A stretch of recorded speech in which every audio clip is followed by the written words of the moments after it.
ताज्या घडामोडींसाठी स्वानंद न्यूजला सबस्क्राइब करा आणि बेल आयकॉनवर क्लिक करा।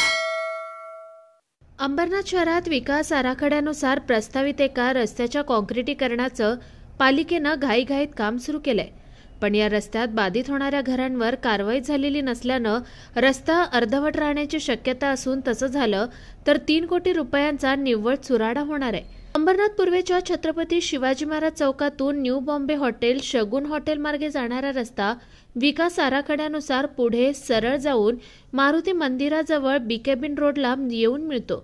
मात्र स्वानंद शॉपिंग कॉम्प्लेक्सच्या पुढे या रस्त्यात जवळपास 30 घरं बाधित होत आहेत। या रस्त्याच्या काँक्रिटीकरणासाठी 3 कोटी रुपयांचा शासकीय निधी मंजूर असून काही दिवसांपूर्वी या रस्त्याचं कामही सुरू करण्यात आलंय, पण बाधित घरांवर अजूनही कारवाई झालेली नाहीये।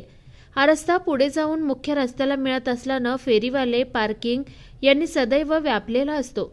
आताही जर पुढची जागा मोकळी न करता आहे तितक्या रस्त्यांचं काँक्रिटीकरण केलंय तर पुन्हा एकदा हा 3 कोटी रुपयांचा रस्ता फेरीवाले आणि पार्किंग यासाठी आंदण दिल्यासारखंच होणार आहे। त्यामुळे पालिकेकडून 3 कोटी रुपयांचा निव्वळ चुराडा केला जात असल्याची चर्चा आहे। याबाबत अंबरनाथ नगरपालिकेचे मुख्याधिकारी अभिषेक पराडकर यांना विचारलं असता त्यांनी डीपी प्लॅननुसार रस्त्याचं काम करणं आवश्यक असून ते होणारच अशी प्रतिक्रिया दिली आहे। केवळ निधी परत जाईल या भीतीनं घाईघाईत भूसंपादन न करताच या रस्त्याचं काम सुरू केल्याची सध्या चर्चा आहे। त्यामुळे आता या बाधित घरांवर कारवाई कधी होते आणि खरोखर डीपी प्लॅननुसार हा रस्ता तयार होतो का हे पाहावं लागणार आहे।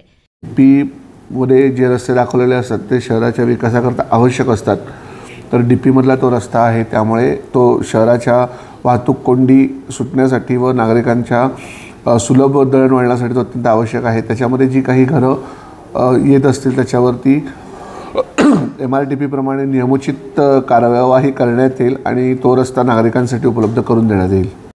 निखिल चव्हाण, स्वानंद मीडिया, अंबरनाथ।